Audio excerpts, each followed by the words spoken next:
Impunity is a popular word. Is there punishment for the massacres by the RPF in 1990, from 1990, crimes in 1994, the murder of the two presidents, the massacre of civilians before and after taking power, the Kibeho murders in April '95, the war in the Congo, the persecution of hundreds of thousands of refugees? This list is only a beginning. I wrote a paper in 1995 where I stated that the ICTR was a cover-up to protect the power of the RPF and that the hearings would be biased. Unfortunately, I was right. I think it's important for those who look at international law. The ICTR is the opposite of Nuremberg. Nuremberg, the biggest crime was the invasion of another country. You were invaded by the Ugandan army, a branch of the Ugandan army. We, as defense lawyers, have learned every time I talk to somebody how they felt. We were invaded. The principle of sovereignty is the fundamental principle in international law. We talked about yesterday, going back to 1946. Equality, sovereign equality, non-intervention. That's where we have to go, and we're talking about universal. I'm not talking about universal jurisdiction, I'm talking about a court. If we have an international court, a court that applies to everybody. Equality, where everybody is afraid to be charged, especially leaders.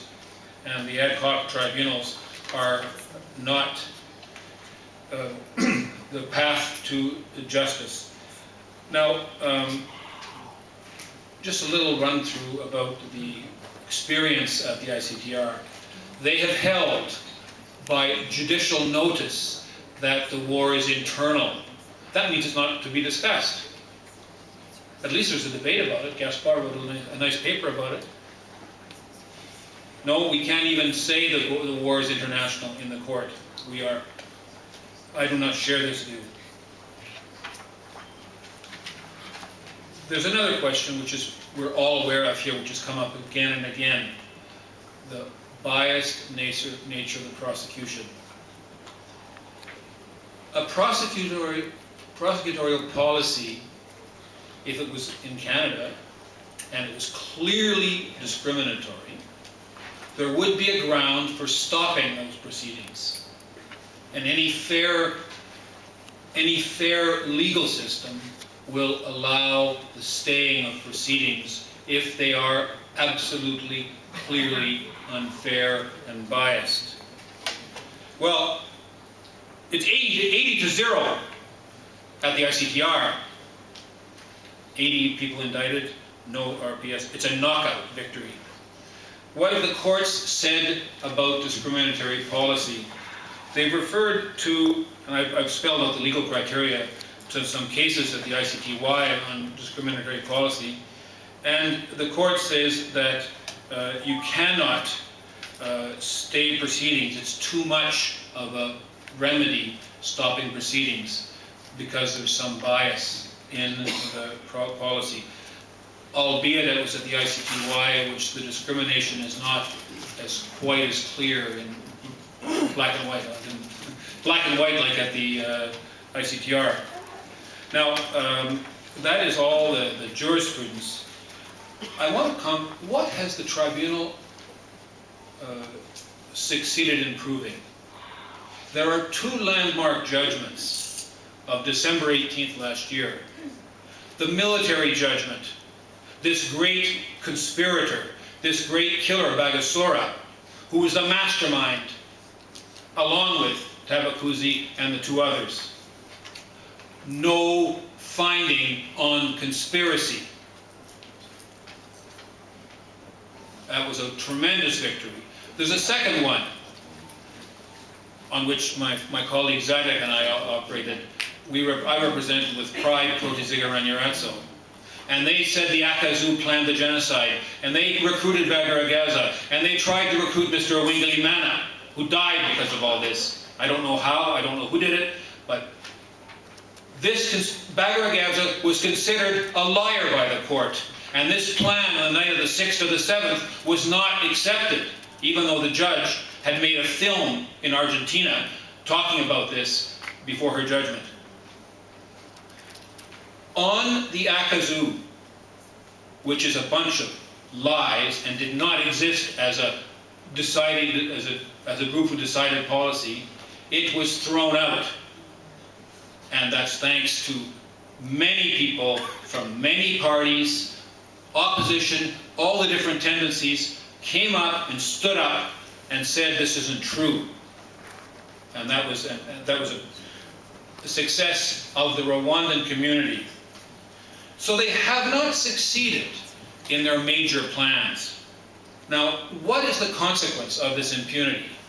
Chris talked about the destabilization of the region. This policy has tremendous consequences. The RPF can do what they want. They have the moral high road.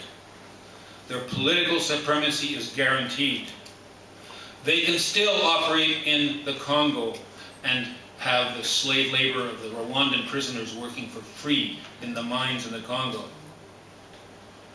The Hutu, if they stay in power, disenfranchise the Hutu. The Tutsi, if they stay in power, will disenfranchise the Hutu, preventing reconciliation, transforming Rwanda into an English country, which is contrary to any common sense. They will allow the Gacaca dictatorship, and we heard some, well, Mr. Mataiva's explanations were very enriching, will continue. They will have life imprisonment in full isolation in Rwanda. And they want to send some of our friends and our clients and family members of people in this room to Rwanda to have life imprisonment in isolation. We will not allow that, and we have to fight for that. These foreign jurisdictions is a very scary thing. We had a man arrested in Canada last week. Trials in Canada for lying witnesses, they cannot be charged with contempt of court, they cannot be charged with obstruction of justice because they're in Rwanda. We can't extradite them if they ever came out to be true. You can't have those kind of trials in Canada. And we have the two priests who were killed in Rwanda that Canada knows about. One was a friend of the Prime Minister before, Chrétien, and they protect them, they won't even talk about it. We have the Cour Pénale Internationale, who's up to now, and Carolyn knows a lot more about it than I do, hasn't touched any of the RPF work actions in the Congo. This impunity discourse, which is a lie, has been turned upside down and guaranteed a Pinochet-style dictatorship in Rwanda. Many of us have given our hearts and our minds to defend these innocent men who are suffering a lot more than I am also. The ideology is 800,000 people died, someone must be guilty, therefore they're guilty. We're going to talk later today about where we want to go. And we have a very interesting session on the prisoners this afternoon. And I think one of the things that we have to do as a group is stand wholeheartedly behind the prisoners. Some who may be slightly guilty, or some may be guilty. And we have to call for the release of all prisoners of the ICTR because they're being held unfairly in a court which has not a biased court. The conference this summer, you can read it on the ICTR website on the 8th and 9th and 10th of July. My time's running out? Yeah. 8th and 9th, I'm gonna stop. 8th and 9th and 10th of July is quite revealing because it's quite critical. And I understand that Mr. Gachawa, the expert, organized it to try and push the prosecutor to indict just one person, and then it'll be okay. They obviously won't do it. And even if they did charge one RPF, it's still not enough. But we will make up a website, we will strengthen our work, and we will stand wholeheartedly behind the prisoners. There's many other things to deal with. The one man, one vote, the political change is essential. But our commitment is to stand behind these prisoners, and that's why we're here today. Thank you.